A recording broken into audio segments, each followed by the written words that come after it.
अगर मैं आपसे कहूं कि नई कार खरीदते समय आप बिना जाने 50,000 से 1 लाख रुपए और कई बार इससे भी ज्यादा एक्स्ट्रा पैसे दे देते हैं तो शायद आपको यकीन नहीं होगा। और सबसे हैरानी की बात यह है कि इसकी वजह कार की कीमत नहीं होती बल्कि शोरूम के सेल्स कंसल्टेंट के कुछ ऐसे सामान्य सवाल होते हैं। अगर आपने इन सवालों का जवाब जल्दी से दे दिया तो आपकी नेगोशिएशन की ताकत वहीं खत्म हो सकती है। इस वीडियो में मैं आपको ऐसे 8 सवाल बताऊंगा जिनका जवाब आपको कभी भी शुरुआत में नहीं देना है। अगर आप पहली बार कार खरीदने जा रहे हैं या नई कार लेने का प्लान बना रहे हैं तो इस वीडियो को आखिरी तक जरूर देखना। यह आपके हजारों नहीं बल्कि लाखों रुपए बचा सकता है। सबसे पहला सवाल, सर आपका बजट कितना है? यह सबसे पहला और सबसे खतरनाक सवाल होता है। मान लीजिए आपका बजट है 15 लाख रुपए का और आपने शुरुआत में ही बता दिया। अब पूरी बातचीत 15 लाख के आसपास घूमेगी।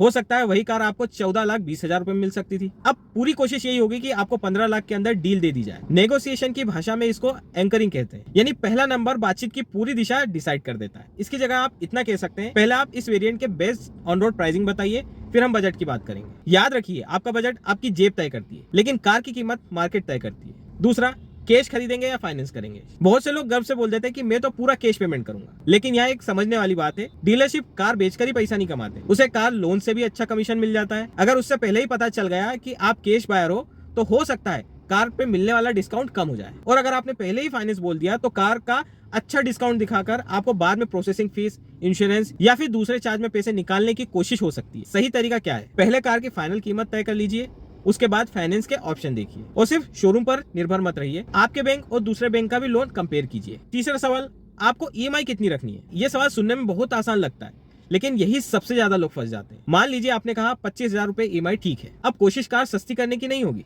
बल्कि लोन का समय बढ़ा दिया जाएगा या फिर इंटरेस्ट रेट का स्ट्रक्चर बदल दिया जाएगा ताकि ईएमआई आपकी बताई हुई बजट के अंदर आ जाए। आखिर में कुल मिला के पैसे आपको ही ज्यादा देना है। याद रखिए, कम ईएमआई का मतलब सस्ती कार नहीं होता। नेगोशिएशन हमेशा फाइनल प्राइस पर कीजिए, ईएमआई पर नहीं। चौथा सवाल, एक्सचेंज में कोई पुरानी कार है क्या? अगर आपने तुरंत अपनी पुरानी कार की जानकारी दे दी तो डीलरशिप नई कार में अच्छा डिस्काउंट दिखा सकती है लेकिन आपकी पुरानी कार की कीमत कम लगा सकती है। मान लीजिए आपको नई कार पर 60,000 रुपए का डिस्काउंट दिया है लेकिन पुरानी कार की वैल्यू आपको 70,000 रुपए कम बता दी।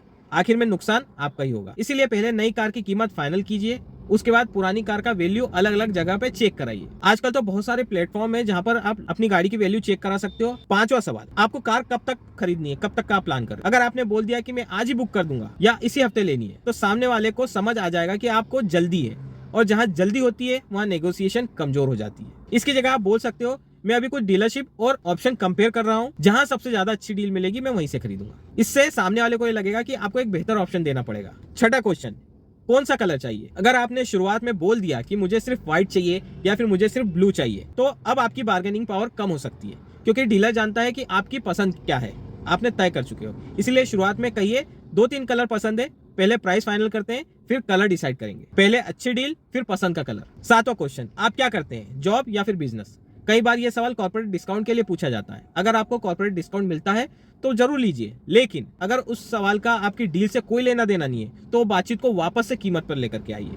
आठवां सवाल, और कौन कौन सी कार देख रहे हैं? अगर आपने कहा कि बस मैं यही फाइनल कर रहा हूं तो सामने वाले को समझ आ जाएगा कि आप यही कार खरीदेंगे। अब उसे कीमत कम करने का ज्यादा दबाव महसूस नहीं होगा। इसकी जगह आप बोलिए कि मैं 2-3 मॉडल्स देख रहा हूं, अभी तुलना करूंगा। इससे डीलर को लगेगा कि अगर उसने अच्छा ऑफर नहीं दिया तो आप दूसरी कंपनी की कार खरीद सकते हो। यहीं से बेहतर डील मिलने की संभावना बढ़ जाती है। मैं ये नहीं कह रहा कि हर कंसल्टेंट गलत होता है, बहुत से लोग ईमानदारी से आपकी मदद भी करते हैं, लेकिन एक स्मार्ट बायर होने के नाते आपको यह जरूर पता होना चाहिए कि कौन सी जानकारी कब दें। सबसे पहले कार की कीमत फाइनल कीजिए, फिर फाइनेंस, उसके बाद एक्सचेंज और आखिर में एक्सेसरीज, इंश्योरेंस और बाकी चीजों की बात करिए। यही तरीका नेगोशिएशन की ताकत आखिरी तक बनाए रखता है। तो कमेंट में जरूर बताएं कि शोरूम में आपसे अजीब सवाल कौन सा पूछा गया था। मिलते हैं अगली वीडियो में, तब तक के लिए stay safe and good bye.